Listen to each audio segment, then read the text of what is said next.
This is our 5-year-old tri-coloured border collie. You might be looking at her. She's a little bit different to your border collie that you might be, when you picture when you think about border collies, the big black and white fluffy ones. She still is a border collie, but she's been bred over generations and generations specifically for sheep herding. So you might notice on her really small coat, really short coat, sorry. This helps her keep nice and cool, where the majority of these sheep stations are in outback Australia. It's hot and dry in outback Australia, so that short coat just helps her keep a little bit cooler. Also stops a lot of the dirt, sand, grit, stuff like that getting in her fur, so it helps her keep clean as well. With that as well comes nice long legs. We've actually caught Lucy going 67 kilometres an hour. The same tracker that you might have seen on Maverick, our peregrine falcon flying around, we put on Lucy on her collar and set her for a run, and yeah, 67 kilometres an hour, so she's got some nice legs in her.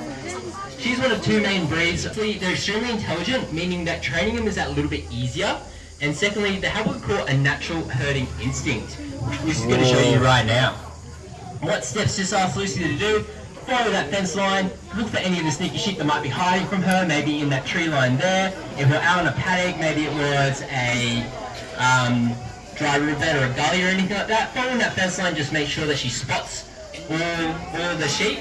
And now with that natural herding instinct, you're going to hear me say that a lot, and that's because it's really cool. Basically, what's going through Lucy's head at the moment is that I want to bring these sheep as close as possible to Steph. So a little bit tricky getting these sheep away from the fence line, but once she does, you notice that she'll be keeping her eye on Steph. She'll put herself on the other side to her of the sheep, and now she's slowly balancing those sheep towards her. So you might notice, if Steph wanted to, she could stand there and do nothing, and Lucy will naturally want to bring these sheep towards her. A little bit difficult when our sheep are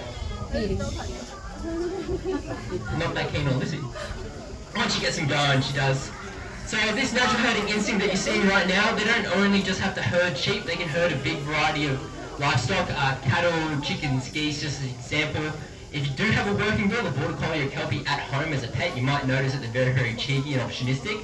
They'll pretty much herd whatever they can, so balls, birds, your kids, dogs at the dog park. Lucy tried to herd me the other day, so you feel very special. And it comes very, very handy when you're working out on sheep stations and you want to send the dogs out into those paddocks and then to bring the sheep back to you. Very, very handy and convenient. So, we can ask her to go anti-clockwise around the sheep, and she'll go clockwise as well. They're very, very smart. So with that and a number of different verbal and directional cues, we can actually ask Lucy exactly what we want her to do. So you might notice that Steph's using her arms to ask Lucy stuff to do. She'll also talk to her. The combination between the two helps Lucy understand exactly what we want her to do. Now Steph and Lucy are going to go off into the paddock right now. They're going to go through these obstacles that we have laid out in front of you here. Just show exactly how they work together to get these sheep moving. Now it's definitely not as easy as it looks, so when they do get through these obstacles here, just like that, when every single last sheep is through, give Lucy a nice big round of applause. Great work. Here in Australia, we're actually one of the biggest wool suppliers in the world. We have about 70 million head of sheep here in Australia. So a lot of sheep, you need a lot of space for it. That's why the majority of these sheep stations are kept down outback Australia on large paddocks, relatively in the middle of nowhere.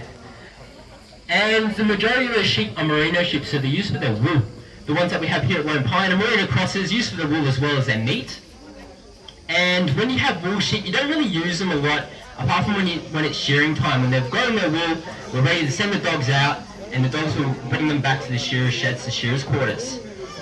This is when the dogs come absolutely invaluable. They say that a well-trained sheepdog can replace 3 to 5 people. Do I believe it? Absolutely. I've actually been out on sheep stations trying to muster sheep without any dogs. We used motorbikes, ATVs, utes, helicopters, planes, and it can be a little bit of a nightmare. When we went next door, they had 4 dogs. We set the dogs up, cracked the drink, and then the dogs brought back about 250 sheep back to us. So it was quite convenient.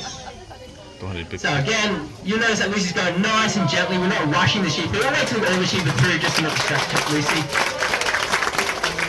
And just like that. Go well done, but it's alright.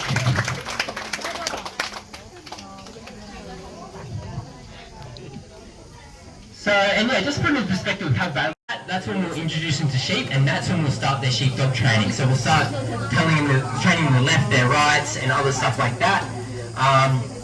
And it usually takes 18 months, 2 years to get a fully trained sheepdog. That obviously depends on how often you work your dogs, how well they receive their training, stuff like that. Exactly like any skill, playing soccer, painting, anything like that. Oh, nice big hand reverse at the end. Good work, Liz.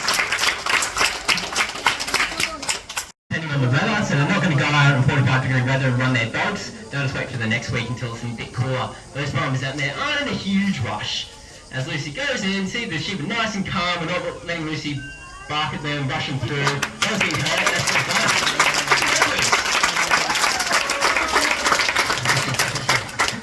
She's a bit confused by Steph's opening the gate. She's like, I just put the sheep in there. What are you doing? But she'll go off and she'll do her second favourite thing in the world. Wow. Oop, not that water. That one's Lucy standard, maybe. Oop, dip the toe in. Nah. We're doing